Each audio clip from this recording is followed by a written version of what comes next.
We are live. Hey, how is it going? Lee Hayward here with the Total Fitness Bodybuilding live video Q&A for Friday, December 7th. So I'm just going to make sure that this is coming through loud and clear, that you can hear me, that you can see me. Let's see. Just waiting for a few people to jump on, make sure everything is working well on your end as well as on my end. I think that looks good.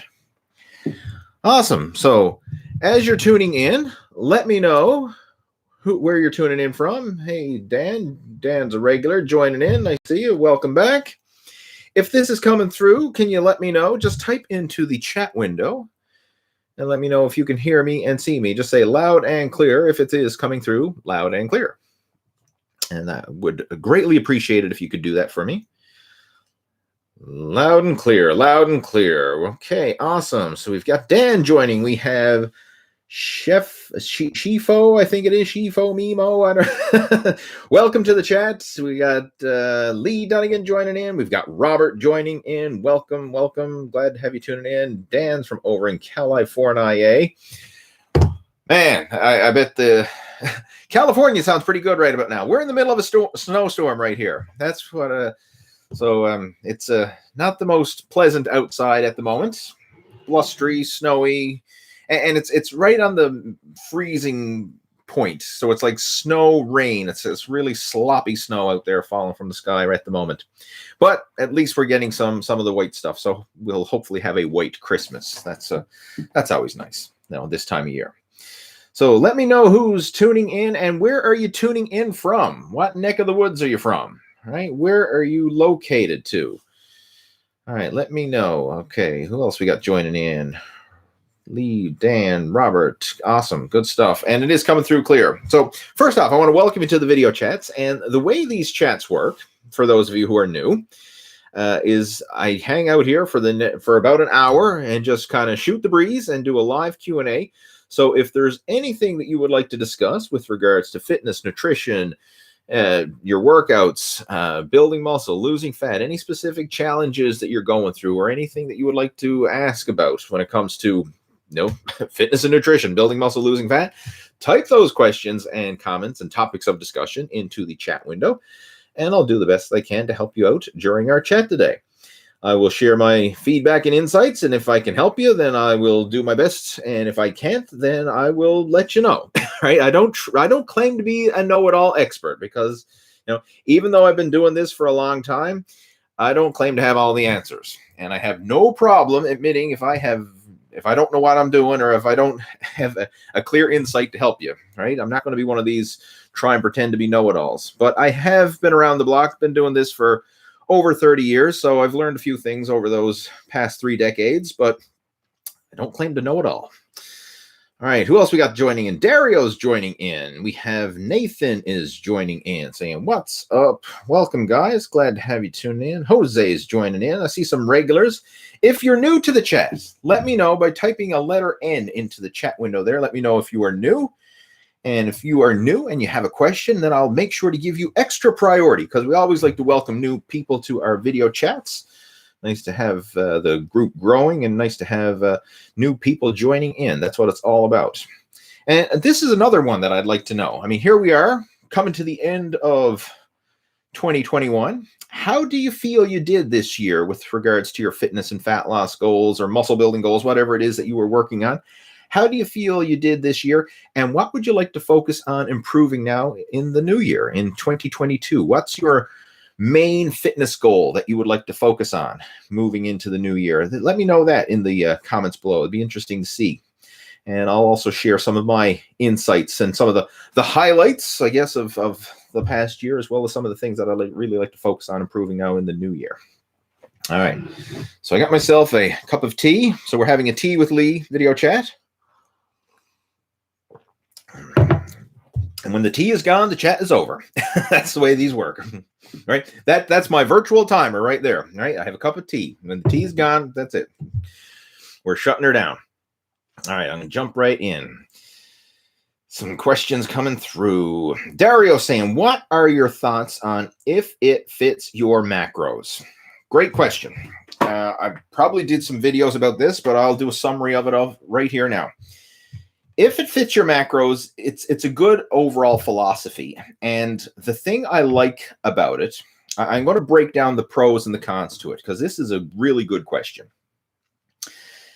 The idea behind if it fits your macros is, instead of getting hung up on having a precise meal plan where you have to eat the exact same foods day in, day out, meal in, meal out, you can have some flexibility as long as it fits your macros.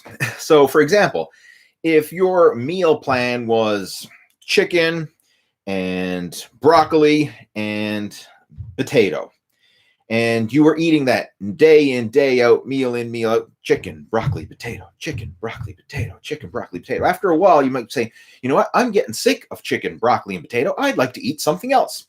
Well, maybe you could have some fish. Maybe you could have some other form of vegetables. Maybe you could have like a garden salad. And instead of potato, maybe you could have some rice. So you're still getting your ratios of protein, veggies, and carbohydrates, but now you're doing so with different foods. And as long as it adds up, it fits your macros, you can make it work. And I like that idea, because in a lot of the old school bodybuilding programs, and some people still follow this today, they're very strict on their foods. Like you'll see guys do, the chicken, broccoli, and potato, or chicken, broccoli, rice, or something like that, and do that meal after meal for weeks at a time, thinking that they have to stick to this extreme cutting diet, and this the most bland, basic, boring diet in order to get results. And the thing is, that can work. That can work from a fat loss point of view, because as long as you're in a calorie deficit and you're sticking to that consistently, you can make it work. The problem is, it's not very fun. It's not enjoyable. And it gets boring pretty quick. And you want to have some other variety in there. So being able to change it up. So like the way I look at it is, swap out different protein sources, swap out different carb sources, swap out different veggie sources, have some variety within your meals.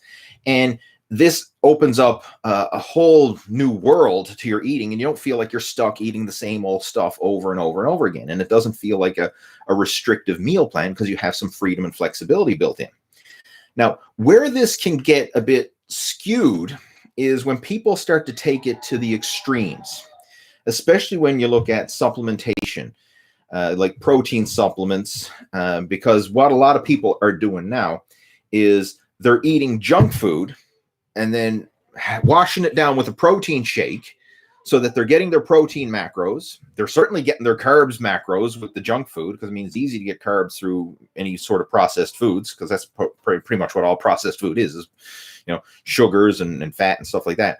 So they're getting a protein shake and then filling up the rest with junk food. And again, you can make that work from a calories in, calories out point of view, but it's not the healthiest. Like, you're much better off eating real, natural, unprocessed foods that are going to nourish your body on the cellular level, because there's more to it than just macros. We've got micronutrients, we've got enzymes, the vitamins, the minerals, like the fiber. Like, there's so much more to nutrition than just protein, carbs, fat, right? Like, it's not just the big three. There's a big spectrum. And when you eat natural, unprocessed foods, you get the best spectrum. Like, you're much better off eating like an actual serving of protein, like meat, chicken, fish, eggs, dairy, something like that, versus just having an isolated protein shake. You're much better off eating some natural complex carbohydrates in the form of like potatoes or sweet potatoes, or beans or lentils or something along those lines, versus having a workout carb drink or having a candy bar. Even though the carb numbers might be the same, the nutritional value in the natural unprocessed foods, much better. Same when it comes to fats. Like, you're much better off having good, high quality sources of natural, healthy fats versus just, cheap old vegetable oils or processed junk foods, or, trying to meet your fat intake with having a deep fried chicken or something like that. Like, you're better off having the natural food sources. So where I'm not a fan of the whole if it fits your macros is when people try and make it work with junk food. And the tricky part is, in the short term, it can work, Because again, as long as you're in a calorie deficit, let's assume your goal is fat loss, you can still make it work. But think of like long term. Is this something you'll be able to sustain over the long term? And is it something that's going to nourish your body on the cellular level and actually help to improve your overall health? Like, is this sustainable? Is this long term? And is it the best choice? And you kind of got to look at it from that bigger picture perspective. And this is the way I like to view my nutrition, because I always think of holistic, healthy, sustainable, and fueling the body, not just simply trying to cut and restrict calories. I'm thinking of like, how do I nourish my body and get as much nutritional benefit for the calories I consume and still make progress, and not having this restrictive mindset of where I got to cut this out and cut that out, and I got to keep my calories under this amount of numbers and whatever. Instead, I think like, how can I nourish my body and get as much nutritional value as possible for the food that I eat? And that's where, you know, the good quality protein, lots of veggies, healthy fats, you know, good quality complex carbohydrates, making sure that you're getting adequate fiber in your diet. And all these things have a much bigger impact than simply meeting your macros. So it does play a role, and it does have its place, but you need to think much bigger when it comes to nutrition. So hopefully that answers your question. I mean, like that's a loaded topic. I mean, we could do an hour-long talk just really breaking down nutrition and going into detail about that. But it does play a role, and of course, macro counts do matter. Like, one of the common things I see a lot of times is people are very often not getting enough protein, and they're probably getting too much carbohydrates and very often too much fat, especially if you're eating, you know, a lot of processed foods. So you want to balance those ratios out. And this is where being aware of this can really help. So like, one of the tactics that I recommend for a lot of my coaching students who are starting out, especially if you're new to nutrition, is let's get a MyFitnessPal account, or let's, you know, start tracking your nutrition so that you actually know what the heck you're eating. Because the average person has no idea how many calories, protein, carbs, fat they're consuming. They just, you know, I eat until I'm satisfied and I think I eat healthy. Like, that's what I hear over and over again. Like, very few people, like, you know, your average, normal, everyday people have any clue whatsoever of how much they're consuming. Even a lot of the guys you see in the gym and the people who are quote unquote health conscious have no idea how much they're eating. So tracking initially can be an amazing tool because it gets you to learn so much about nutrition.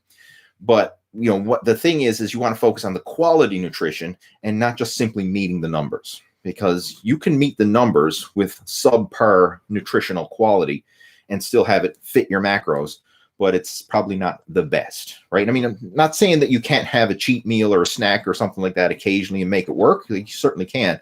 But overall, like 80 to 90% of the time, you want to be making those good food choices, and only 10 to 20% of the time, you know, sneaking in some of those not so good food choices, right? So that's what we want to focus on. We want to have more good days than bad, more good meals than bad, so that over the long term, we're making progress in the right direction. And this is what I refer to as my good enough, but good enough consistently mindset, right? It doesn't have to be perfect. It doesn't have to be 100%, right? You don't have to be the boiled chicken and broccoli 100% of the time, but you don't want to be eating whatever the hell you want 100% of the time either. You want to have that balance where you're having more good meals than bad, so that you're still making progress in the right direction.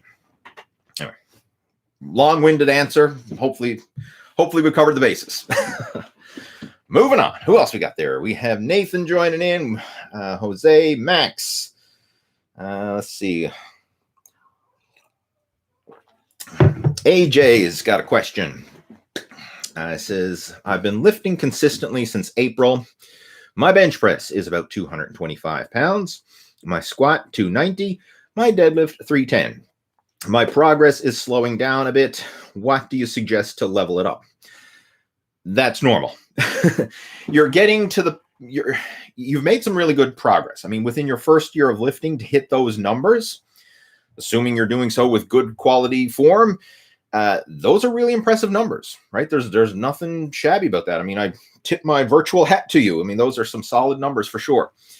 But that's the way the progress works. Like, nobody is going to continue making those quote unquote newbie gains forever. Like, within the first year of consistent training is when you're going to make your fastest and biggest jumps in strength, and the biggest gains are going to come within that first year of consistent training. And the reason for this is because, one, your body is deconditioned at the initial start. So anything you do consistently is going to work. right? As long as you're getting adequate rest and recovery and nutrition to fuel the machine, anything that you do consistently will work. And you'll see some rapid progress. But then as your body starts to adapt, the level of progress starts to slow. Because in those initial gains, there's so much more than just actual muscle building happening. That you're improving your lifting technique.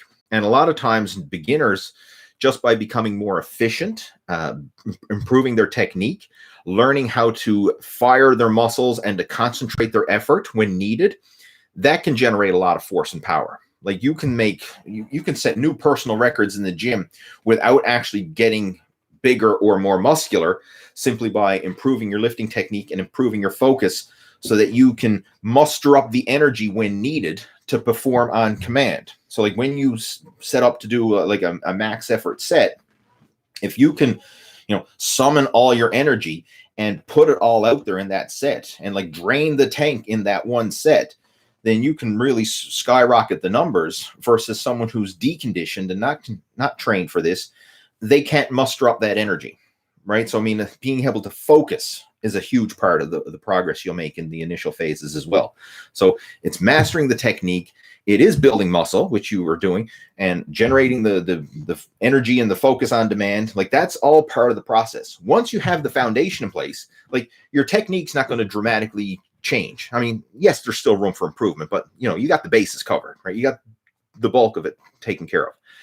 Being able to muster up energy and focus your effort, that's pretty much mastered. Now, again, I'm not saying you can't improve it a bit, but you got the bases covered. So now you're getting into actual pure muscular strength, and that's a slower process. That's much slower, and that's why the rate of gains slows down. And to kind of put some numbers to it, the first year of consistent training is when you're going to make your best progress. The second year, if you make half the gains that you did in your first year, that's really good. The next year, if you make half those gains again, that's really good. And each year you can kind of look at trying to make half the gains that you did the year before. And if you can do that over the course of several years, like within a decade of consistent training, like you'll pretty much max out your genetic potential. Like that's possible, assuming that you remain injury-free and that you're consistent and everything else. Now, of course, the actual numbers will vary because very few people have the perfect routine where they can train uninterrupted, make gains nonstop forever and everything else. Like there's always going to be crap hitting the fan from time to time where you have make some really good progress and then might have a little setback and then make some really good progress and have a little setback. So, I mean, it's not going to be smooth sailing the entire time. Like your progress is going to look like a zigzag. It's almost like watching the stock market, right? It's going to be ups and downs, ups and downs, ups and downs. But as long as we have more ups than downs and is trending in the right direction, that's what matters the most. So, but generally speaking, the longer you're doing this, the slower your rate of progress is going to come. And then when you get to someone like myself who's been doing this for 30 years, like I'm not making gains every time I go to the gym. I pretty much like maxed out what I've got. And now I'm just I'm there to lift and enjoy and stay injury-free and be healthy. Like I'm not in there striving to set new personal records or to keep up with everybody or whatever. Like it ain't about that anymore. It's about health, longevity, and different priority, right? So your focus will change the older you get, and the gains are just going to start to plateau the longer you're doing this. And that's normal for everybody. It's not unique to you, and it's not necessarily wrong or anything like that. It's just the nature of the beast, right? So hopefully that explains what's going on and why you're seeing the progress starting to flatline. But again, focus on being consistent, and you can still make progress. I mean, like there's still lots of room for progress, but it's just not going to come at the same rate as it has over the first few months of training. Who else we got there? We got Reggie joining in. Welcome, Reggie.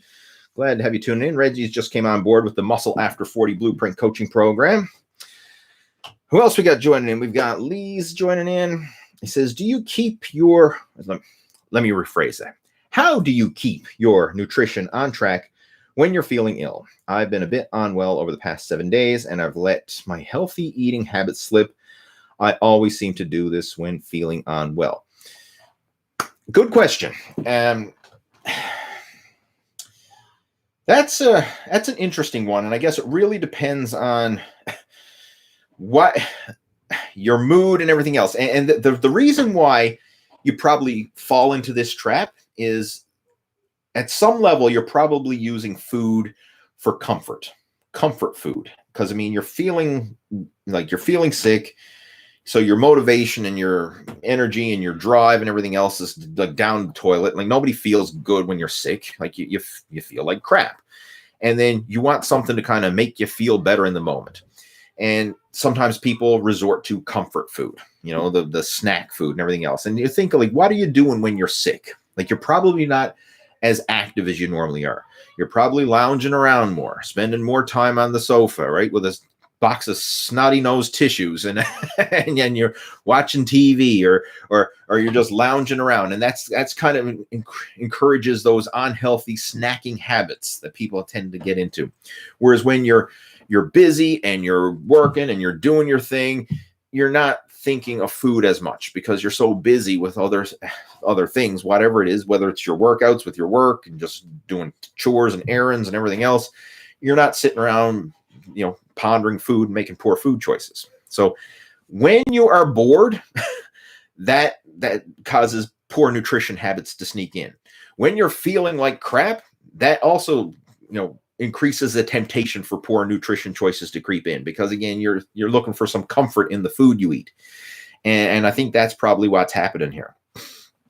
Again, I don't know exactly, but I'm just, if I had a crystal ball and I was visualizing into that crystal ball, I think that's probably what's going on here. You're seeking out food for one, a bit of distraction, as well as a bit of comfort. And that's probably why you're letting your nutrition slide, if you will. How can you keep that on track? One, having better snack options. And this is something that I've really tried to master over, the recent years, where I can still have high volume food, still get eating satiation, but do so with better food choices. So prime example, like if I want to kick back and I want to watch a show on Netflix or I want to watch a movie or something, I'm still going to have my movie snacks, but my movie snacks are going to be different than what they used to be. I actually posted this to our Muscle After 40 Facebook group just recently. Like I showed my my bedtime snack, I called it, and I had this ginormous bowl of garden salad, and I had this another ginormous bowl of air pop popcorn with some cheese flavor popcorn seasoning sprinkled over the top. Like it's a low calorie, just cheese flavor powder, low calorie popcorn seasoning to sprinkle over the top. So I had air pop popcorn, big bowl, 200 calories. Had a big bowl of garden salad with some homemade Greek yogurt salad dressing that I put on top, along with some, garlic and herb and salt and pepper spices on there. That was about 300 calories. So my two big bowls of food, that was my movie snack, 500 calories total. And then I washed it down with a sparkling water, which was a 0-calorie sparkling water. So I was able to sit down through a movie, munching on popcorn, munching on my salad and everything else. So I'm still snacking and getting, that munchy satisfaction out of my system. But I did so with high volume, low calorie, dense foods. And that's just one of my strategies, right, for doing this. Like you just need to swap out the poor choices with better choices. And instead of trying to think of like eliminating it and trying to restrict yourself, like you can't have a void. That's one of the things a lot of people don't realize when it comes to anything. Like when it comes to nutrition, instead of thinking of like, wow, how do I avoid this? How do I avoid that? Instead of thinking, how do you avoid? It's like, how do I make a better substitution? So I don't have a void, but instead it's filling that gap with something better, right? Like simple stuff. Hey, I'm going to eat grilled chicken instead of deep fried chicken. I'm going to have a baked potato instead of French fries. I'm going to have a side of vegetables instead of a side of onion rings. Like all these little decisions, it's just a better swap, right? I'm going to drink 0-calorie drinks instead of the high sugar drinks. Like I'm going to have a stevia in my coffee instead of sugar. Like little swaps, all these little tiny swaps that you make. I'm going to eat air pop popcorn instead of potato chips. I'm going to eat a protein bar instead of a chocolate bar. Like this type of stuff is how you make healthier food choices without feeling deprived. And this is what we cover in detail within the Muscle After 40 blueprint, is how do you make these better food choices and make it part of your lifestyle so that it becomes your new norm. So instead of reaching for, the old bad choices that you always did, now you're starting to reach for the healthier choices, and you're doing so automatically without conscious effort or willpower. And by making these better food choices, you still get to eat high volume food. You still get to satiate your appetite and satiate your hunger, but you do so without causing damage, without becoming a fat pig, because you're filling up on high volume, nutrient dense foods, not high calorie, low nutrient dense foods. So you're actually fueling your body on the cellular level, keeping the calories low enough that you're tapping into burning body fat, and you're energizing yourself in the process, right? Versus filling up on those empty calories, which just suck the energy out of you. And this is the secret. It really is. Like, once you get this and it becomes part of your lifestyle, then you'll be like, why did I ever let myself get fat and out of shape to begin with? Right? It really is. Like, I'm looking back at it now and I'm like, why did I overcomplicate this so much? Like in the past, when I used to go on these hardcore, 12-week cutting diets and try and starve myself and get in shape. And then, once the diet was over, go back to my old habits. Now I don't go on diets anymore. Like, I just have this sustainable lifestyle approach where I actually enjoy the way I eat day in, day out. And there's none of this yo-yo up and down anymore. And I think once you can master that, that will help you in all situations, whether you're feeling great or whether you're feeling crap. It'll help you all over. But again, that's my 2 cents worth on that. All right, moving on. Once I get talking about this, I sometimes forget, like, what was the original question that I was even answering there? But he was talking about letting his nutrition go when he's feeling sick. And that's part of the reason why. I mean, you're resorting back to those unhealthy habits, and you're using the fact that you're sick to resort to those comfort foods. All right, we got Jose joining in. And he says he's listening while working out, doing his arm training. It says, question, does working out in the cold after a warm-up, does it burn more calories? Honestly, I wouldn't bank on it. I mean, like, it may, because your body has to generate some more heat to warm itself up. So, I mean, like, yes, you may burn slightly more calories, but I wouldn't, don't bank on it, or don't purposely train in the cold thinking, well, I'm going to burn more calories because it's cold out or what. No, focus on the actual workout. And ideally, you want to train at an optimal temperature. So, I mean, you don't want to be sweltering and you don't want to be freezing. And how you can accommodate for this is, if the gym is cold, dress in layers. Like this time of year, when I go to the gym, I wear long sweat track pants. I wear my t-shirt. I usually wear a sweater or a hoodie on top of it. A sweatshirt, that is, not a sweater, like, not a knit sweater, but a sweatshirt or a hoodie. And then if I start to get warm while I'm training, then I can take the hoodie off and kind of like dress in layers like that, so I can adjust it accordingly. But I always try and keep my body temperature optimal. And I dress warmer in the wintertime versus the summertime, because I want to keep my body warm. Don't worry about the calories burnt. Like, it's minuscule. If there is a difference, it's minuscule. Like, you can actually argue it both ways, because you can say, well, if I'm working out and it's really hot and I have to sweat, then my body is burning more calories to cool itself off. Vice versa, if I'm working out and it's really cold, then my body has to burn more calories to heat itself up, right? But it's minuscule. Like, compared to the calories burnt overall, the temperature changes is not going to have a big impact. But what it will have an impact on is the degree of safety while you're training. I would much rather train when it's warm and like be breaking a sweat versus training and feeling cold, because a cold muscle, cold joints, cold tendons, cold ligaments are more likely to get injured. And that's why I always dress in layers, to keep my core temperature and to keep my muscles and everything warm, because I don't want to pull or strain something. It's so much easier to get injured when you're cold, right? So warm-ups are extra important in the wintertime. Like, make sure you do your warm-up. Like, get your core temperature elevated. Progressively heavier warm-up sets, more important in the wintertime, right? You don't want to be doing a heavy exercise when you're cold, because, again, think of your muscles like rubber bands.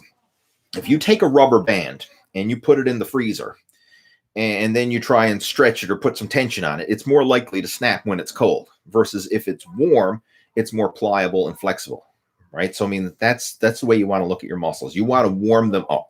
Don't try and exert a lot of force or put tension on them when they're cold, because they're more likely to tear or snap, right? So we want to keep the body warm from an injury prevention point of view. And that's more important than, any calorie burning advantageous results that you might get because you're working out in a cold gym. All right, moving on. Max is saying Lee's famous garden salad is in the building. It's true. I mean, I eat salads every day, and that's one of my habits that has allowed me to really get in shape, stay in shape, and enjoy the process. Like vegetables, it's like your free-for-all food. If you are hungry, you can eat more vegetables. Like nobody got fat because they ate too many veggies. I mean, there may be somebody out there, like there's a unicorn out there somewhere who's became obese because he ate too many vegetables, but I haven't seen it yet. Right? I've never seen an obese person say, "Oh man, I look at me like I'm 400 pounds and I'm, obese because I ate too many vegetables." Right? I got to cut back on those vegetables. Oh, I've never seen it yet. Right? Vegetables are like your free-for-all food. So if you're hungry and you want to satisfy your appetite, eat more vegetables. Right? And that's what I do. Like I do not limit my portion sizes with vegetables. Like when I sit down to a meal and I have my big famous garden salad in my ginormous mixing bowl, like the average family of 4 would split that up between 4 people. I sit down and eat the whole darn thing myself because that's my filler food. That's what's going to fill my belly and allow me to stay full and leave the table feeling comfortably satisfied or sometimes even borderline stuffed, but I'm stuffed with good stuff. I'm stuffed with high volume food that's nourishing me and not fattening me. And this, there's so many benefits. There's all kinds of vitamins and minerals and phytochemicals and enzymes in vegetables, especially when you're getting the raw, fresh vegetables. It keeps you regular, right? I don't suffer from constipation or any irregularities when it comes to the bathroom situation. That's all working good. The plumbing's clean. It's alkaline. It helps to neutralize excess acid in your body. And consuming vegetables and protein, this is another big one as well, because protein foods by nature are very acidic. Vegetables by nature are very alkaline. So when you have protein and veggies, you help to balance that acid-alkaline balance in your system. And the digestive enzymes that you'll get through the vegetables help with digesting the protein. So the whole protein and veggie combo, not only does it make sense from a, filling you up and then satiating your hunger and keeping the calories in check, but also from a digestive and gut health situation, it just helps to amplify the whole process. So that's why I'm protein and veggies every meal, non-negotiable habit. Make it happen. All right. Jose is saying, Merry Christmas to you and your family in advance, just in case there's no chat next week. Yeah, because next week, let me just break open the calendar. Next week is Christmas Eve. And quite honest, and then the following week after that, we've got New Year's Eve. So there's a good likelihood that I'm not going to be doing chats next week or even New Year's, because probably most likely I'm going to have stuff on the go with family. That's kind of a given. So probably our next video chat will be in the new year. That's quite likely. But who knows? We'll see. If I'm feeling in the mood, if I'm feeling holly and jolly, I might do a Christmas Eve special. I'll even have to dress up as Santa. Who knows? But thanks, Jose. Much appreciated. All right, we have an interesting question here. This one's coming from Jane. Lee, I'm 26, and I keep farting every day. Why is this? Thanks. Well, I have good news for you. People fart every day. Everybody farts. I fart. You fart. Your mother farts. Your father farts. Your next door neighbor farts. Your girlfriend farts. Everybody farts. Everybody. Even gorgeous women fart, right? Everybody farts. So if you're farting every day, then that's good, right? There. If you're farting excessively, and I don't know what the average is. I fart a lot, right? I farted during this video chat. I just haven't emphasized it, right? But everybody farts. But if it becomes a problematic thing, then something you can look into is, one, improving the quality of your diet. That will certainly help. Like the more good food you eat and the more high nutrient foods you eat versus the crap foods, this is going to help. Now, in that initial transition, it may actually cause an increase in farts as your body starts to get used to eating natural unprocessed foods. But over time, it actually helps. It really does. Like if you go from eating junk food and processed crap, like for me, like if I went and ate a meal at McDonald's, like I would be rushing to the toilet. Like it wouldn't even be a fart. It would bypass the fart stage and just go right to the rotten Ronnie's runs.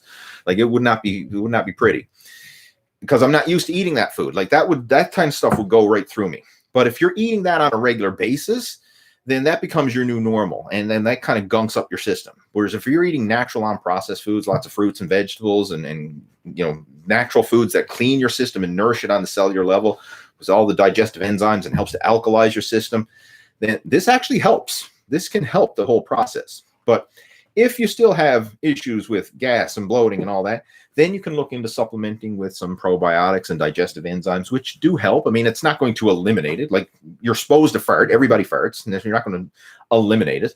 Like nobody is like fart free.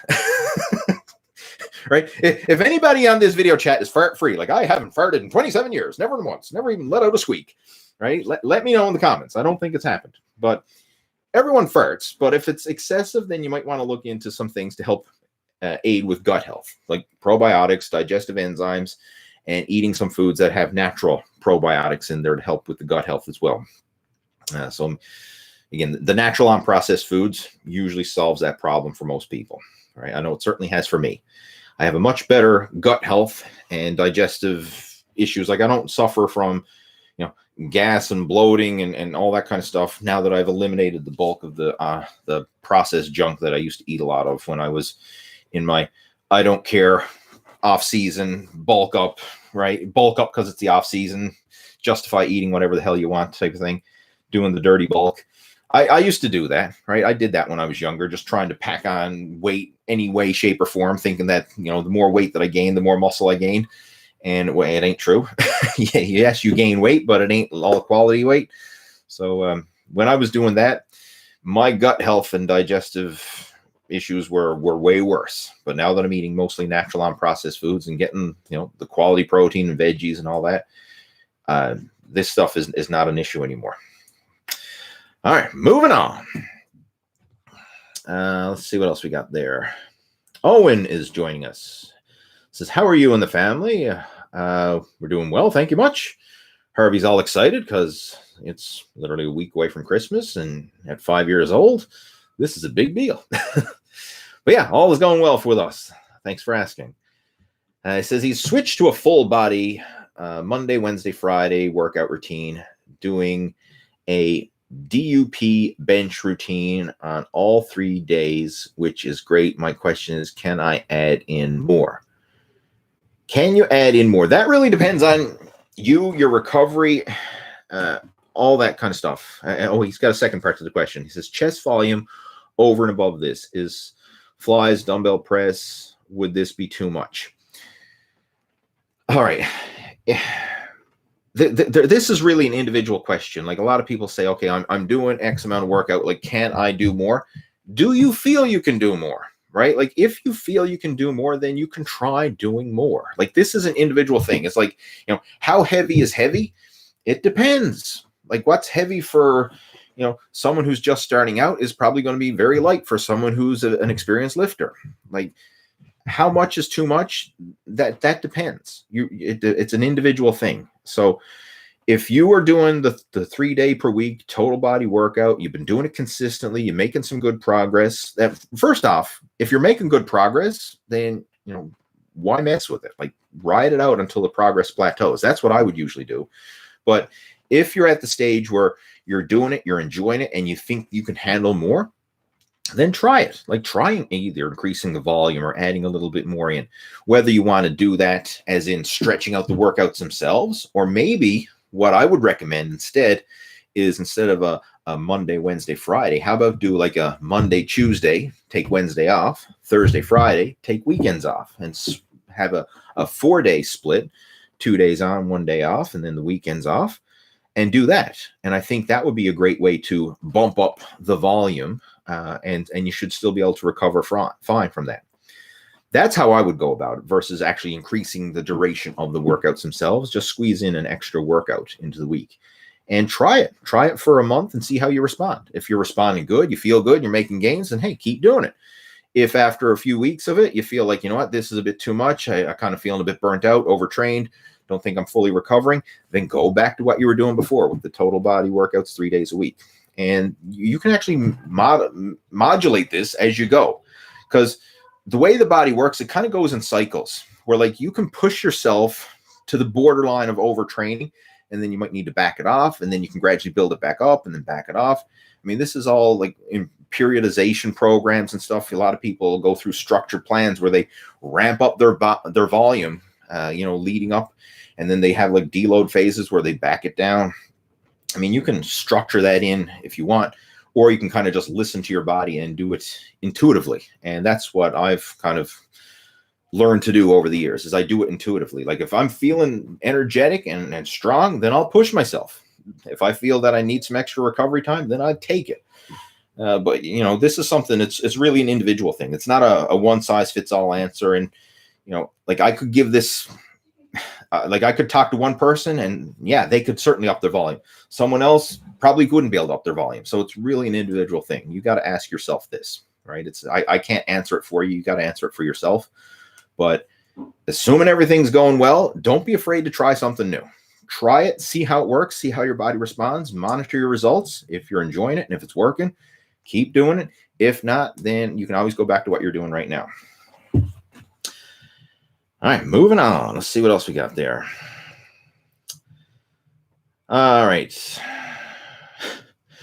We've got someone asking, Fitness Gary, saying, Lee, I'm 29. I'm from the UK. What's the best way to wipe my butt? I think with toilet paper. That's the way I use it most of the time. I find it very effective. Ha ha ha. All right, moving on. Rob is there saying, Lee, how do you stay motivated and stay on track? Motivation is overrated. And I actually have a video discussing this.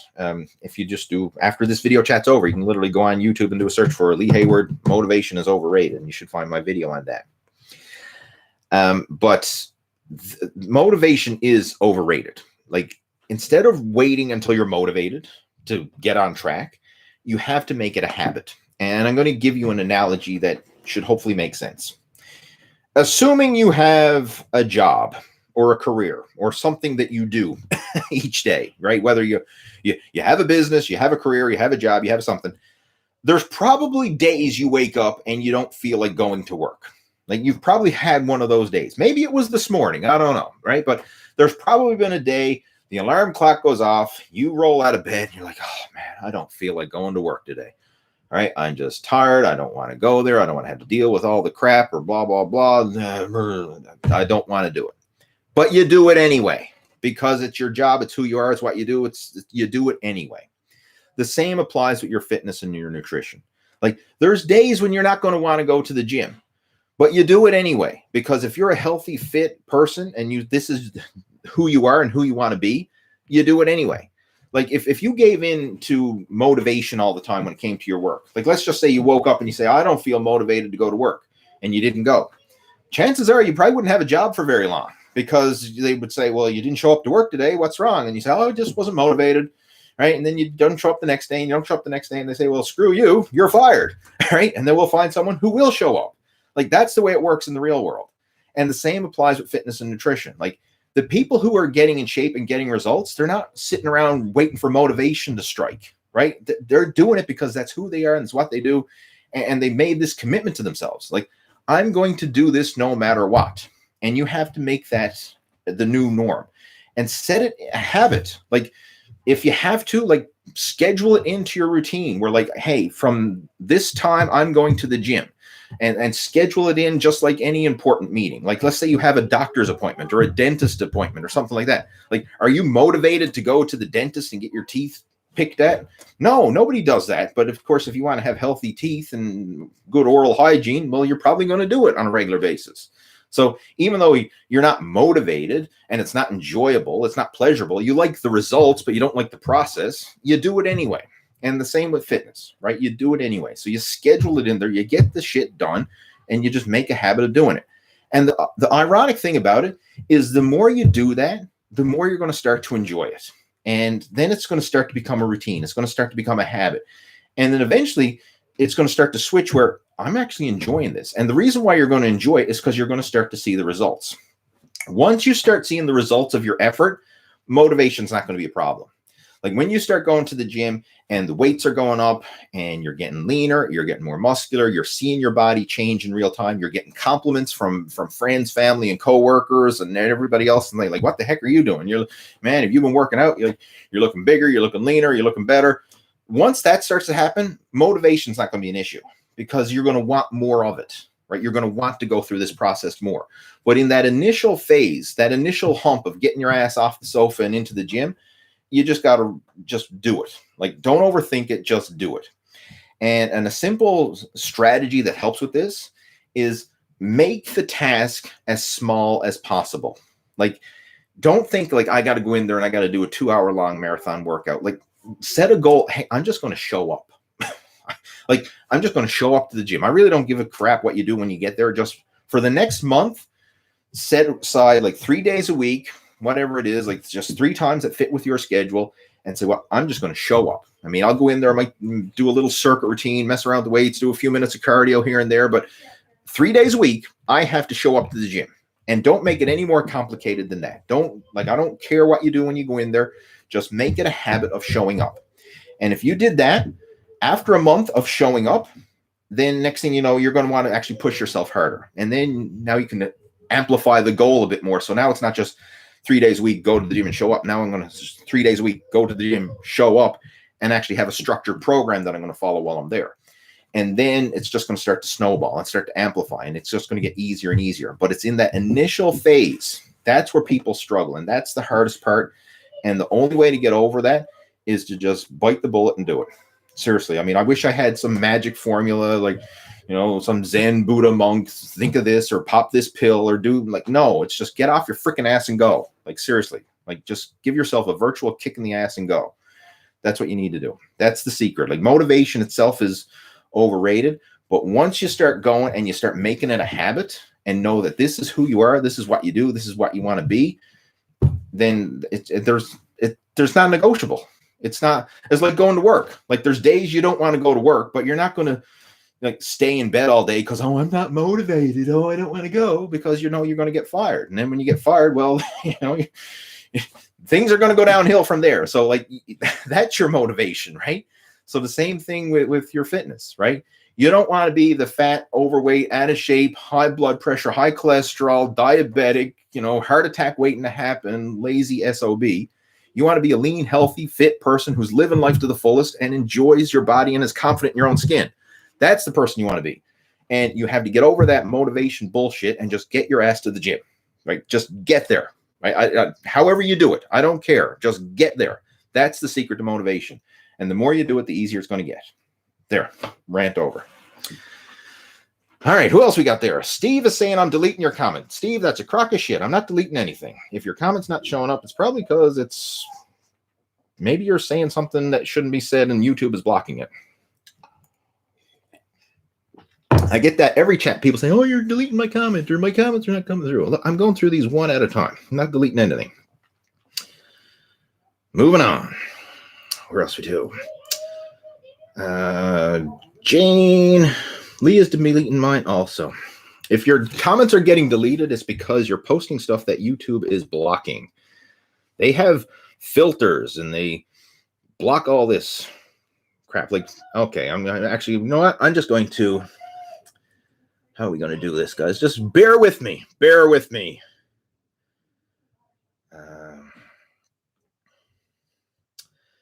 Bear with me. Bear with me. I have to delete these. There we go. Okay, I think we're good. All right, moving on. All right.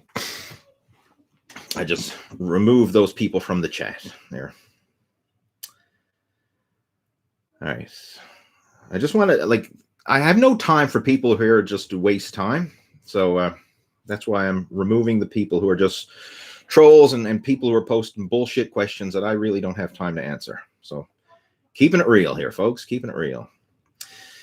Lockdown 99. Appropriate username for this time of year, I guess. Well, not in this time of year, but this time last year, yeah. I believe it is 0 calories, so it also burns. I don't know what you're asking there, dude, unless you're replying to somebody else's question.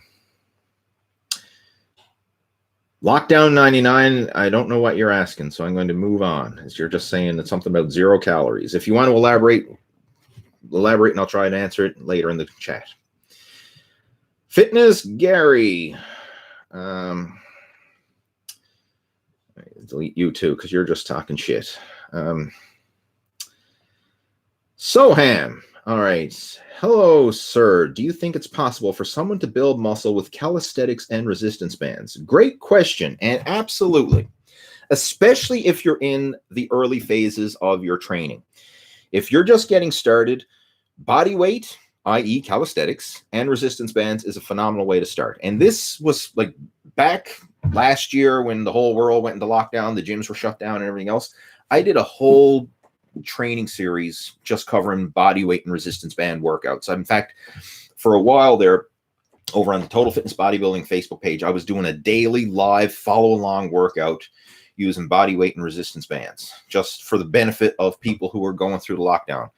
And I was following it myself. A lot of my coaching students were following it. And that's who I did it for. Basically, I did it for the benefit of my coaching students, the guys who were going through the Muscle After 40 blueprint, because a lot of them were like frustrated, like, what the hell do I do now? The gym is closed. So I said, you know what? I'm going to do live follow-along Facebook workouts where, like, hey, you join me.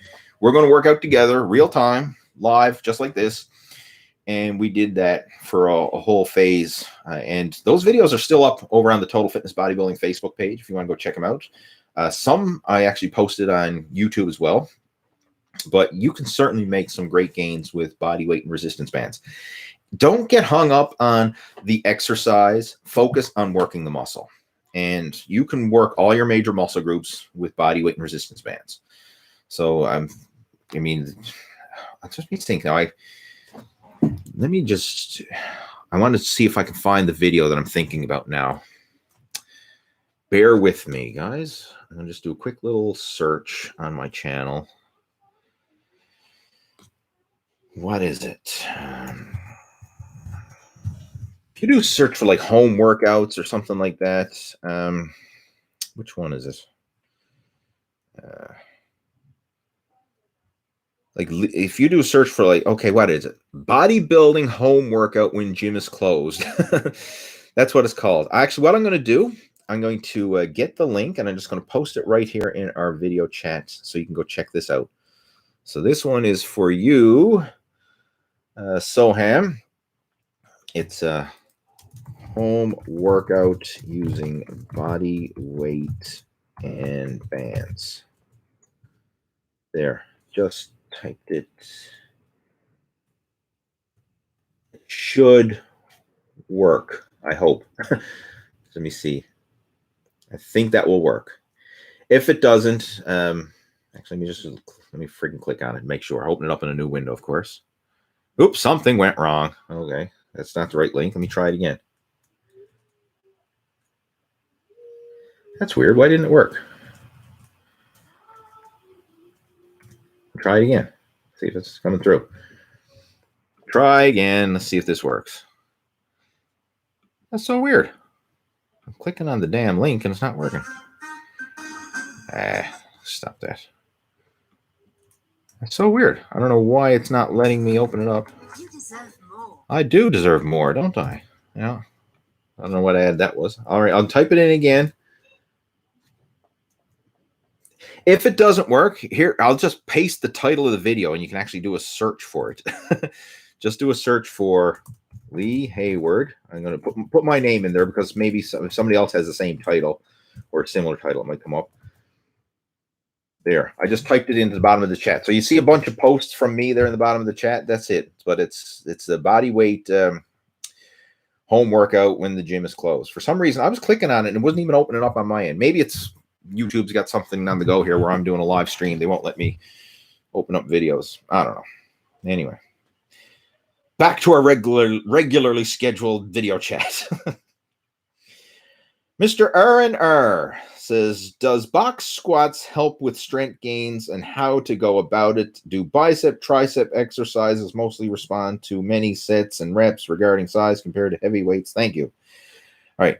Question A, box squat help with strength? Absolutely. Box squats is a strength exercise. The whole box squats were basically developed by and utilized primarily powerlifters to help improve the strength in your hips, your glutes, your hamstrings, and just the explosive muscles. And the benefit of a box squat, in fact, I have several of my personal coaching students utilizing box squats in their programs now. Some of the more advanced guys who are like already lost their body fat and now they're focusing on maximizing strength and muscle mass.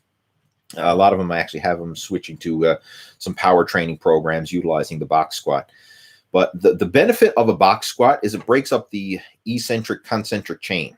So you have to generate a lot of power to start from the bottom in the box squat, right? So it's almost like a deadlift, you know, like where you start with the bar dead weight on the floor, and you got to generate a lot of force and power to get that weight off the floor. The box squat is kind of similar. It breaks up that eccentric concentric chain, and it really helps to develop a lot of explosive strength. And it also helps to improve your technique, because the box is a great learning tool to help you reach depth and to improve your technique, because you can actually sit back further when you do a box squat versus if you're doing a regular squat. I've got videos. Just do a search for Lee Hayward box squat, and you should find them on YouTube. I mean, and then of course there's a shit ton of other videos about box squats as well, especially from powerlifting channels. But I've got a bunch also up on my channel as well covering the box squat. But it's certainly an advanced exercise. It's not a newbie exercise. Like if you're just brand new to the gym and everything else, don't even bother with it yet. But if you're advanced and you've been training for several years and you're ready to take it to the next level, then the box squat is something you can certainly look into. But it is a very effective move. I've utilized it and made some of my best strength gains, you know, using that. Not only does it help the squat, helps with your deadlift, it just helps with like athletic performance as well. A really great exercise. Do bicep and tricep exercises mostly respond to sets and reps regarding size? Yes. And what I'll elaborate on that more. When it comes to biceps and triceps, where there's such a small muscle group, like simply trying to lift heavier and heavier is sometimes counterproductive, because if you try and simply curl more and more weight, what often happens is you sacrifice your form to try and move more weight. And then you end up using momentum and swinging and heaving the weight up. Yes, you're lifting more weight, but it's not actually putting more stress on the biceps. I would much rather you use a lighter weight, a strict contraction, and really focusing on isolating those muscles, i.e. the biceps, or if you're doing triceps, focusing on those muscles exclusively and feeling the muscles work. When it comes to isolation moves and smaller muscle groups, biceps and triceps, feeling the muscle, getting a pump, and that mind-muscle connection is more important than simply lifting heavy weight. But in other exercises, moving heavy weight is important, like in squats and deadlifts and leg presses and big, heavy compound lifts, big, heavy barbell lifts. Moving weight is actually important. Now, you still want to feel the muscles working, but moving heavy weight is the main focus. Whereas with the isolation work, sometimes simply trying to move weight, you can lose that mind-muscle connection and end up just using momentum and kind of going through the motions without truly getting a maximum muscle contraction and maximum muscle growth. So for the smaller exercises, don't be an ego when it comes, don't let your ego take over when it comes to the weights. Like, I'm very conservative when it comes to these. Like, I will use lightweight and really focus on feeling the muscles working and getting a pump. And if it takes higher repetitions, higher sets to achieve that, then that's more beneficial than simply slapping on more weight and, you know, heaving and swinging, you know, turning your barbell curls into a reverse grip power clean. Like, you don't want to do that, right? It should be a strict curl, not just heaving and swinging heavy weight. So yeah, you're on the right track with that. Ange, I don't know, A-N-G. Do you reckon you could knock Rockey out? Maybe if it was a video game, but no, not in real life. Who would win, Rockey versus Arnold? Out of the ring and in the ring. Come on. Rockey. Arnold was not a fighter. No, so there. What else do we do? Someone's talking about the vaccines. I'm not even going to talk about vaccines, guys. This isn't politics and blah blah blah. Do what you want with that. I'm not going to try and I'm not here to advise on that, right? I told you at the beginning, if I don't feel I can answer something, then I'm not going to answer it. So I'm not going to answer anything about the big C vaccine, right? Do what you want with that. I'm not even going to talk about it because YouTube will probably, block the video if I start talking about that. Who knows?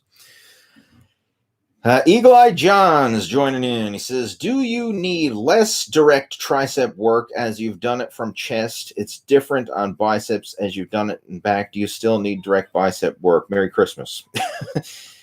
It depends on how your biceps and triceps are responding. If they're responding well and they're in proportion to the rest of your body, or maybe they're even stronger, then no, you don't need to do a lot of direct bicep and tricep work.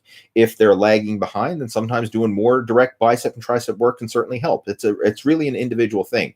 And what you're going to find is as you start training and you get past the newbie phase and you start working your way into the intermediate to advanced levels, you'll see certain body parts will respond better than others. So let's just assume you had the perfect program, meaning you were training all your muscle groups in balance and proportion right from day one. So every week, everything got well balanced. You didn't neglect anything.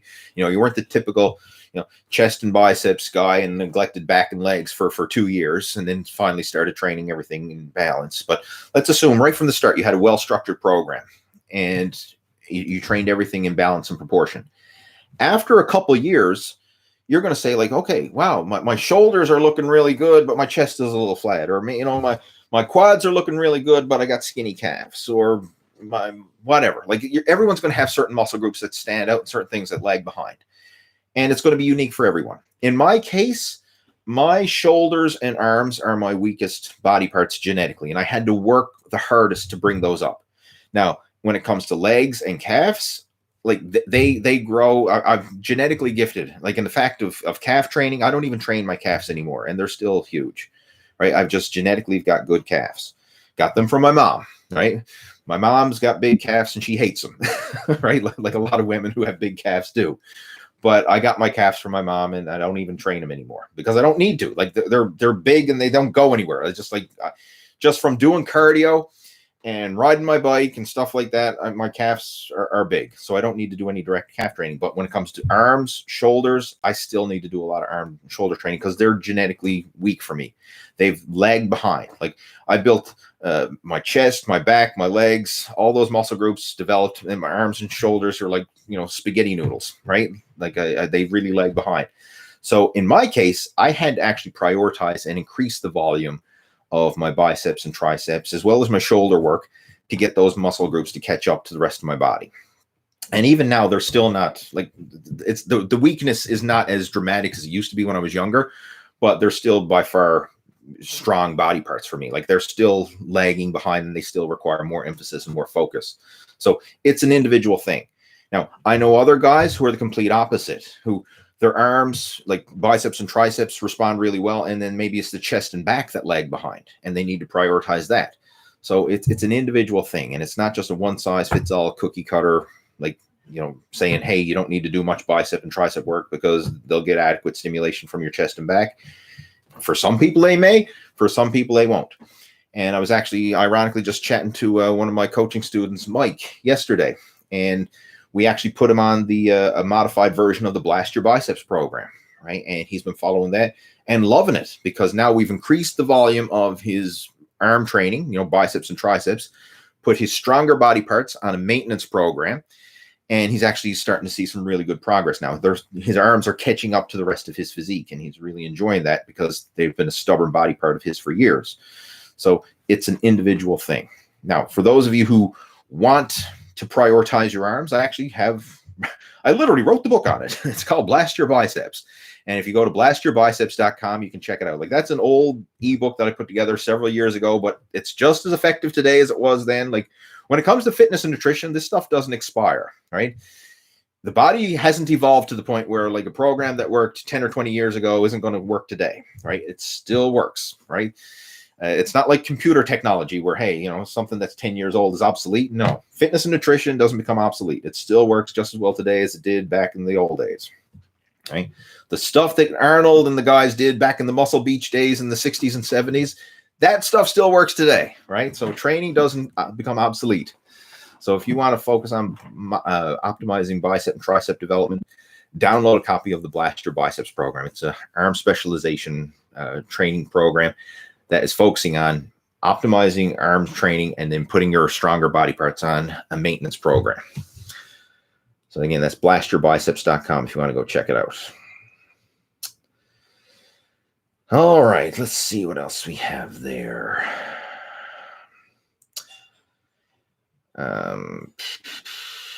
Question, easy bar curls versus straight bar curls. It's personal preference, and both work. All right, so you're going to still get a good workout with both. The easy bar tends to place less strain on the wrists, less strain on the elbows. If you have any tendonitis issues, it may allow you to work around that more comfortably. The straight bar does technically supinate your wrists more and will give you a better peak contraction in the biceps, because when you supinate your wrists, like you can just see it there, right? Like when I twist my wrist, you can see the biceps moving. So if you have the easy bar, your hand is like this versus the straight bar, like there's a little bit more peak contraction when you have your wrists totally supinated in the straight bar position, but it's more awkward on the wrists and maybe a little bit more awkward on the elbows. So you got to factor it in. If you can handle the straight barbell and it's comfortable and you enjoy it, then hey, by all means, use the straight barbell, right? There's nothing wrong with that. But if it bothers your joints, take the easy bar, right? Use that. I'd rather you train pain-free and more consistently. That's the most important thing. Like consistency over intensity. That's kind of like my mantra when it comes to training. Like you want to focus on staying injury-free and being as consistent over the long term. That's what's going to have the biggest impact on your gains. So focus on that. But if you can comfortably do a straight barbell curl and it feels good, then hey, by all means, choose that as your curl choice. Are we still live? I'm getting a notification saying that my internet connection is unstable. Please wait while we reconnect you. I don't know if this is coming through. All right, I think we had a little glitch there with the internet. It's a snowstorm outside and it's blowing us. So, I mean, maybe our connection is not solid, but might have lost me there for a little bit. But I was talking about easy curls and straight bar curls. And bottom line, if you can do a straight bar curl comfortably, do it. If you can't, then the easy curl bar is fine. Personally, I tend to go more with the easy curl bar because I find it more comfortable and I enjoy it more. But both will work. All right, moving on. What else we got there? We have JTZR1. Lee, I've been a subscriber since before you got the Camaro and did Route 66. That was in 2011, right? That was the year the new 5th generation Camaro came out, and I got myself one in 2011. And I bought it down in Las Vegas, and I drove it back Route 66. So we flew to Las Vegas, bought the car in Vegas. Then I drove to California, went right out onto the Santa Monica Pier, and drove it right back the full Route 66. And I don't even know if let me see something here. There we go. I still have it on the shelf. The Route 66 guidebook. This covers Route 66 turn for turn, right from Santa Monica Pier all the way to Chicago, Illinois. In fact, well, technically it goes the other direction because Route 66 was moving west, but we did it from west to east, not east to west. So we did Route 66 in reverse, and I literally followed it from this guide because when you're going through the cities, obviously Route 66 is just overrun with it's the city in development, so you'd never know you were on the actual Route 66. But when you start getting out into the wild west, like through Arizona, through New Mexico and places like that, and through the northern part of Texas, like you're out on the wild west, the original Route 66, and that was cool. That was awesome. But road trip of a lifetime right there. Thanks for bringing that up. I actually, on the Total Fitness Bodybuilding Facebook page, I think if you scroll back 10 plus years ago, well, it was literally 10 years ago, got all the pictures because we took a shit ton of pictures and posted from that whole Route 66 trip. Best road trip holiday ever. We took our time, did it in a full month. So we spent a full month on the road doing that. Anyway, I know that wasn't your question, but you were just sharing that. The question is, do you have any tips for someone who's 52 years old to get back to a healthy weight and currently 6'3", 295 plus pounds, would like to be under 250 pounds? I would recommend the Muscle After 40 Blueprint. And that's a program that I've designed for guys like yourself who are over the age of 40, family men, working professionals, people who've probably been prioritizing everything else, work, career, family, responsibilities, and kind of let their health and fitness slide to the wayside. And now they need to reprioritize their health and fitness because they're overweight, out of shape. And the doctor's telling you, you got to get your shit together because you're at high blood pressure, high cholesterol, you're pre-diabetic, and you got to lose weight or it's not going to be good. Like that's the man who Muscle After 40 Blueprint is geared towards. So I think that would be a good fit for you. JTZR1, send me an email. All right, just send me an email to lee@leehayward.com, or if we're friends on Facebook, message me through Facebook. Right, you can friend me up on Facebook there. I'm actually more active on Facebook than I am on YouTube. I'm active there pretty much every day, and we can chat. See if we can come up with an action plan that works for you.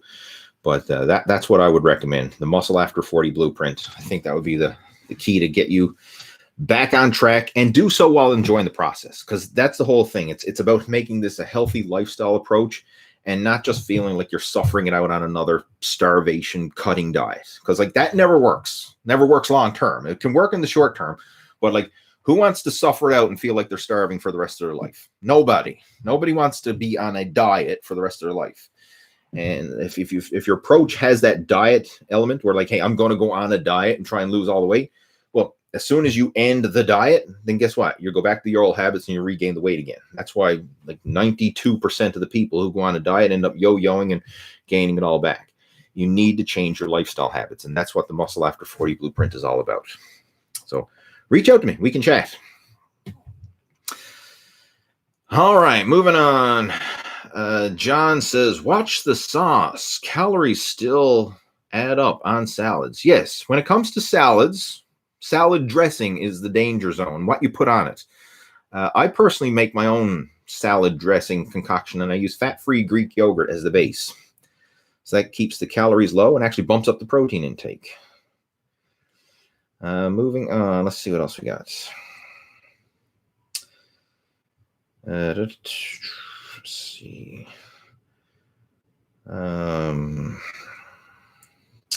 Any ideas on the best way to recover? Recently trained harder than usual after not working out for a long while, and I'm beyond sore and extremely achy. And that's from Pedro.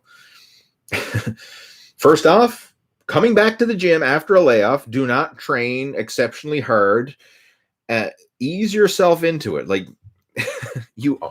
when it comes to a workout, you only need to stimulate. You do not need to annihilate. And I'm stealing that line from former Mr. Olympia, Lee Haney. This was a quote that he used to say a lot. Stimulate, not annihilate. So if you haven't worked out for eons, like don't go into the gym and say, hey, I'm going to do 20 sets to failure, hardcore, balls to the wall, high intensity, blah, blah. No.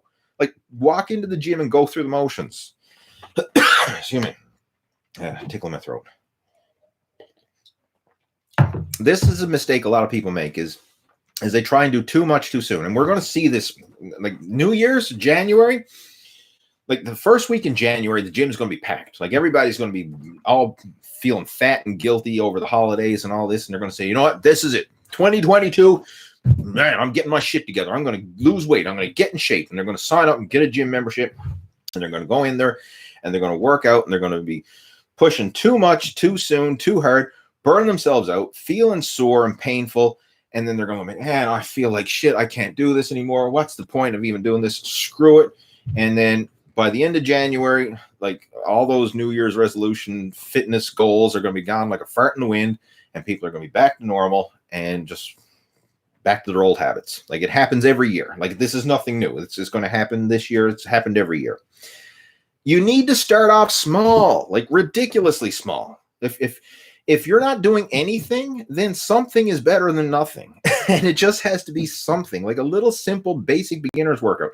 Heck, if you went in and you just did one set for each muscle group, like, do a set of chest presses, do a set of leg presses, do a set of rows, do a set of shoulder presses, do a set of bicep curls and set of tricep extensions and some ab work, and walked out the door. Like, that would be plenty, because it's something. It's just, you just need to stimulate the muscle. And if your muscles are totally deconditioned and you're not doing jack shit, then anything is better than nothing. Like, you don't need to go in there and do a hard, intense workout. Just start off really small, simple, small, baby steps. And then each time you train, you just do a little tiny bit better than you did before. That's it. A little tiny bit better, a little tiny bit better, like 1% better each day. That's it. And let those little baby steps compound. Like, consistency compounds. When you go in there and you do too much too soon, you can't be consistent, because the next day you feel painfully sore. And then what do you want to do the next day? Nothing, right? And then if you're really sore, and like you're sore for days on end after a workout, there's no consistency. There's no habit being developed. You're not changing anything. You just went in there and like pushed it too hard, got way too painfully sore, and now you're not consistent. Like, start off small, like baby steps. Like, go in there and do, like, heck, a 20-minute workout. Like, that's plenty for just starting off. Just a little tiny 20-minute circuit routine, enough to stimulate the muscles. Don't even know none of this train to failure or any of that crap. Just go in there and go through the motions and then leave. Seriously, and make a habit of doing that. Do that for the first month. Just show up, go through the motions, and leave. And then after you start to build up some momentum and you have a habit of actually showing up to the gym, then you can work on gradually building it up, gradually lifting a little heavier, gradually doing, an extra set, and build up the volume, build up the intensity slowly over time. But that's how it happens. It has to be gradual and progressive. And the same when it comes to nutrition. Like, a lot of people think, well, I'm going to go on this hardcore cutting diet and I'm going to cut out everything. I'm going to go keto and I'm going to go intermittent fasting. So I'm going to cut my carbs to zero. I'm going to cut out this, and I'm only going to eat one meal a day. And that's not sustainable. That's a recipe for disaster. Like, just focus on how can you do a little bit better than what you were doing before, right? So, like, for example, like you're sitting down to a meal and you say, like, normally I'm eating, KFC and I'm eating French fries and this and that and potato chips and junk food and blah. And maybe instead of having the deep fried chicken, I'll choose grilled chicken. Like, boom, that's a simple swap, right? I can do that. Maybe instead of the French fries, I'll have a baked potato. That's a simple swap. Maybe instead of whatever, I don't know, the dessert, I'm going to have some fresh fruit for dessert instead, versus the apple pie, I'm going to eat an apple. Like, simple things like that. Like, that's how you make these small, subtle changes that don't feel overwhelming, but they're sustainable and they're actually positive changes that will make a difference. And this is how you make progress. It's not trying to go balls to the wall, dive in the deep end without knowing how to swim. No. You make these small, subtle changes that don't feel like much in the moment, but they're sustainable. And then you just let that consistency compound over time. That's the secret. It's not this all or nothing. It's being good enough, but good enough consistency, and letting that consistency compound. All right. Moving on. I get on a rant sometimes and I actually forget what the original question was. And actually, holy shit, look at the time. I've been going for an hour and 18 minutes. I'm going to have to clue this up. There's a couple more questions I want to run through here, and then I'll finish it off. So I'm just going to scroll through real quickly. Mike says, I've torn meniscus in both my knees. Ouch. Need to be operated on. Can't do any cardio. Limited weights. Very demotivating. Mentally hard. I did lose 13 kilograms. Now my physique has turned to shit. Ouch. You're going to have to follow your doctor's advice on what you can and can't do, or your physiotherapist. Like, that's something you need in-person advice for. I can't really offer much in the way of suggestions here virtually. So follow your doctor's advice on that. But I'm sorry to hear that, man. That sucks. In fact, one of my coaching students, his wife actually just had a big major issue with torn tendons and ligaments and just came out of surgery literally yesterday. So obviously following doctor's advice and orders on that, but it's not a fast recovery process. It's going to take time. Right? It really is. The one thing though, I'll acknowledge this. Even if you can't train ideally because you've got some, injuries and recovery and all that stuff, for God's sakes, don't let that be the excuse to eat like crap. Because a lot of times it links up. Like people say, well, I can't work out. Then, well, if I can't work out, screw it. I'm going to eat whatever the hell I want. Like, at least focus on doing what you can, right? Like, just because you're injured doesn't mean you have to eat like shit, right? At least do it for the recovery aspect. Like, eat as much high nutrient dense quality food as you can to help speed up the recovery process. Because if you start eating like crap and processed foods and junk and drinking booze or whatever, like that's actually going to slow the recovery process down even more, because you're not nourishing your body, you're actually toxifying your body. So you want to at least nourish it and keep your insides as healthy as possible. So use this as motivation to eat as healthy as possible to speed up the recovery process. Don't fall into the trap of, well, because I can't work out, well, friggin', I'm not going to eat well either. And then I'm just going to have this total negative spiral where I'm eating like shit and I'm not working out and like everything just goes down the toilet. Do what you can. Something is always better than nothing. So if the workouts are suffering, that doesn't mean that the diet has to suffer as well. Keep consistent with what you can. Something's always better than nothing. All right.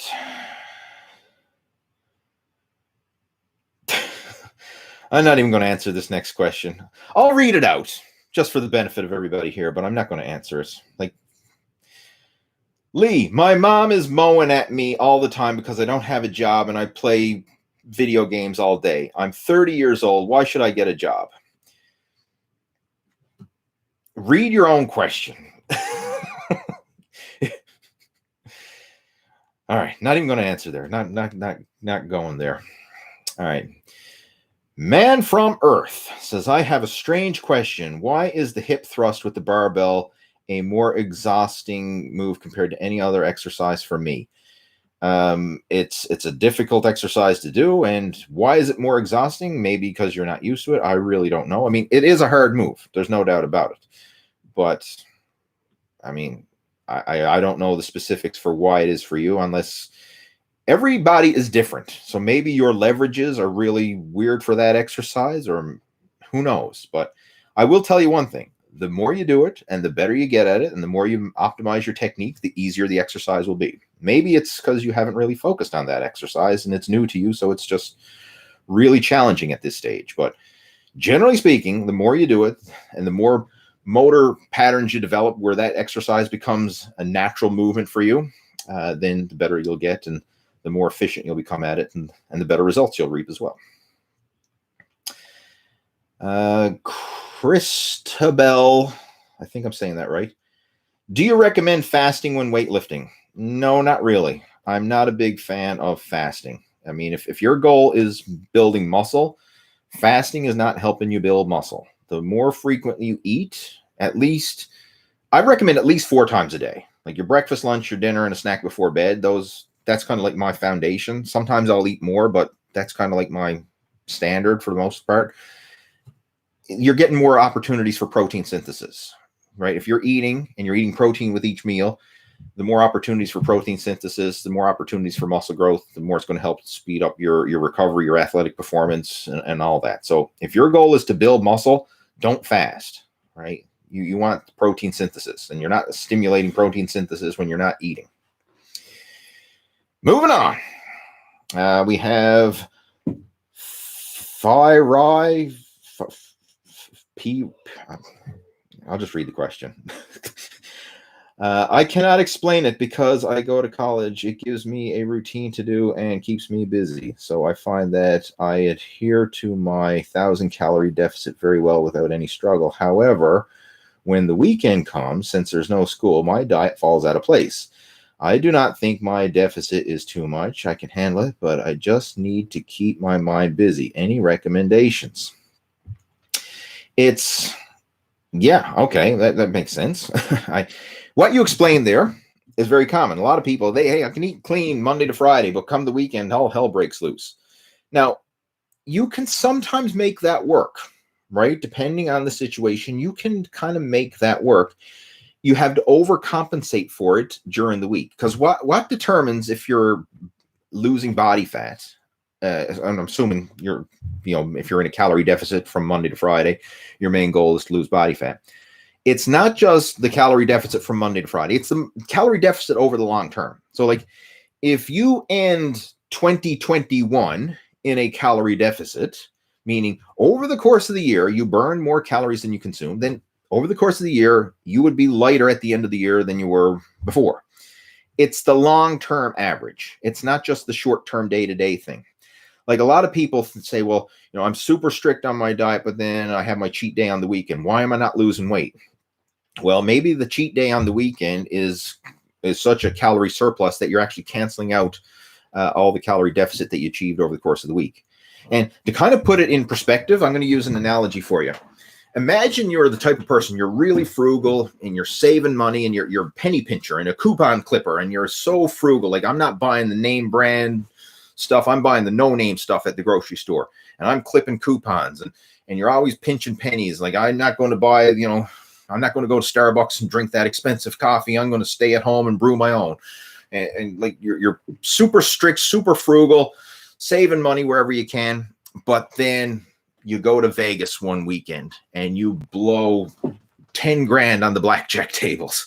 Like you could clip coupons for all month long and pinch pennies and skip your Starbucks coffees and all that stuff. But then one weekend in Vegas, you could go blow it all and then still be broke. And then you're like, say, well, I don't know why I'm broke. I'm saving money all month long. Why am I broke? It's because you blew it all in Vegas on the blackjack tables, right? The same applies with nutrition. Like I see it all the time. People saying, I eat healthy all week long, right? I'm exercising. I'm eating healthy. I don't cheat. I do this and that, blah, blah, blah.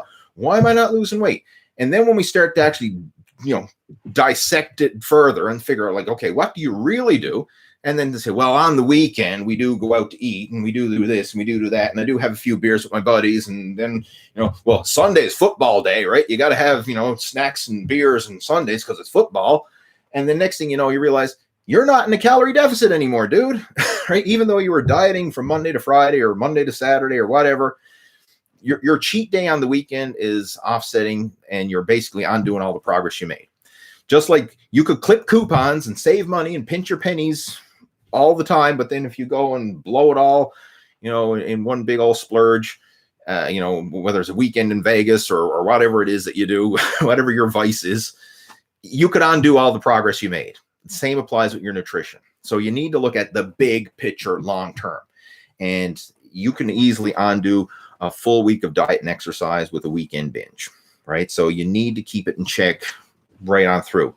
And in your case, you're saying like you find it difficult because you're not busy. Well, hey, find some hobbies that keep you busy, whether that's sports, outside activities, going hiking, you know, participating in recreational activities. I mean, who knows? You gotta do something. Like just don't sit home and play video games and snack on junk food all weekend long. You got to keep yourself busy and occupied. And the cool thing is when you're out doing stuff, that kind of preoccupies your mind so that you're not thinking of food. Because I find sitting around being lazy, it just that corresponds with wanting to overeat, right? So you got to keep yourself busy and do so in productive things. I mean, for me, like weekend comes along, I love to get outside. Like in my case, I love to get outside bike riding and stuff like that, keep myself active. I know a lot of my coaching students, they love going like hiking or mountain climbing on the weekends. Like do something. Like you got to have some hobbies that get you off your ass and keep you more active. And if you have that, then I think that'll help to keep things in check over the weekend and actually help to further your progress along versus just getting lazy and eating too darn much, right? So you got to reprioritize things. But what you're explaining there is a very common situation, not just for you, but for a lot of people. All right. Santiago saying, any recommendations to increase T naturally? I tell you what, that's a big topic right there. I'm actually going to be doing a whole video going into detail about testosterone, hormone replacement therapy, and all kinds of stuff like that. That's a future video that I'm planning to put together. So I'll stay tuned. That's all I say. Stay tuned for that. What else we got there? My triceps do not get good contraction. I lack the mind-muscle connection on that muscle. What's the most effective exercises? I find a lot of cable exercises like tricep push downs, tricep pushdowns with rope, or with the easy bar or V bar or something like that. I find I get a good pump with that. Higher repetitions can usually work as well. If sometimes even resistance bands. In fact, one of my coaching students shared this with our private coaching group today on the Muscle After 40 program. Jeff Samatero shared it. Like, he loves doing resistance band pushdowns, where he takes the resistance bands, just like loop it over a pull-up bar and do high repetition resistance band push-ups. This is actually a really good one for pumping up the triceps because, one, the resistance band accommodates resistance and really helps give you that good peak contraction in the bottom, and is very easy on the joints. So you can do high reps, really get a killer pump. But I would say the best tricep exercise that I found would be the push down, to give you that mind muscle connection, and experiment with different grips, whether it's a straight bar attachment, an easy curl bar attachment, a rope attachment. You'll probably actually find you get a better contraction using the rope, just due to the angle of it. But I would recommend those. And if you need to, high repetitions, like 15, 20, 25 reps. Like, keep going up in reps until you feel those suckers burn. I mean, if you do enough, you're going to feel your triceps fatigue. And I think that's one of the best ones. At least it is for me. I mean, now everyone might have their own personal preferences, but another thing you'll find as well is, as a muscle group develops, the easier it's going to be to get that mind muscle connection. And I can speak from experience on this one, because I found throughout the years, a lot of times I would, especially in my younger days, certain exercises, like I would go through the motions and I didn't really feel it working. You know, or I train certain muscle groups and like I'm doing the exercise, I'm using good form and everything else, but I don't feel a pump. I really don't feel that muscle working. But I kept training it anyway, kept doing it. And then as that muscle developed and as it got bigger and as I started to develop, then I'd start to get more mind muscle connection. So the bigger the muscle is, the more easy it is to feel it. But when you're in this initial phase and starting off, sometimes it's hard to feel it. And like, you could be doing a bench press and not feel your chest, or you could be doing a curl and not feel your biceps, but go through the motions anyway. And I mean, just the fact that you're stimulating the muscles and doing the exercises with good form, you're still going to be building the muscle. And you'll find that as the muscle starts to develop, as you get more blood flow and circulation in there, as you become more developed, you'll also start to develop that mind muscle connection, to the point where now you can get more in tune with your body and really focus on, okay, I can feel my chest, or I can feel my triceps, or my delts, or my quads, or hamstrings, or whatever muscle is you're trying to work. The more developed that muscle is, the more in tune you'll be with it. But in that initial phase of getting to that level, you'll probably go through some phases where, like, hey, I don't really feel it that much, you know. And in those cases, you kind of got to go by faith and realize that as long as I'm using good exercise form, lifting within my means, training with progressive overload, it's going to happen, right? Again, let the consistency compound, and it'll get better as you go. All right, I'm trying to clue it up. We've only got a few more questions. Actually, shit, we got a lot more questions coming through. I'm not going to be able to answer all these because they're coming through faster than I can answer them. Right. Where else were you? I'm just... what's your opinion on doing push-ups on rest days? That's one that... Man, like... It depends. It really depends. If you're feeling strong and you feel like you can handle the extra volume and you want to prioritize some more chest training, certainly you can do push-ups on your rest days. That's something you can do. I've done it myself, and I found that it's been helpful. But don't be strict to the point where you think, like, I have to do it every day. Like, listen to your body. If you're feeling extra tired, extra sore, and you know, maybe you'll do it for a few weeks and you get really good results, but then after a little while, like, you start to feel some aches and pains, don't be afraid to slack off and let your body recover. This is one of the problems with these push-up challenges you see a lot of. Like, people say, hey, I'm going to do 100 push-ups a day for 30 days. Yeah, okay, you might do it for a couple weeks and feel really good, but then towards the end of the challenge, then all of a sudden, oh, the shoulders are killing me, my elbows are hurting, and very often it causes injury because of that repetitive movement pattern and just the sheer volume that you're not accustomed to.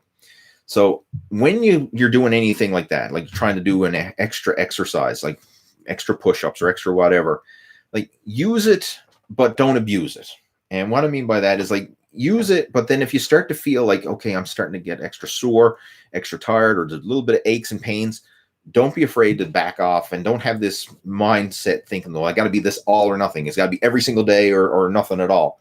Like, feel free to throw it in there when you feel good, but then slack off when you feel you need to and let your body rest and recover. So push-ups on your rest days, use your own discretion. You can throw it in on some days, but don't feel like it has to be every single day, right? Like, give yourself permission to use it, but then also give yourself permission to take some time off and let yourself rest, recover, and grow between those sessions if needed.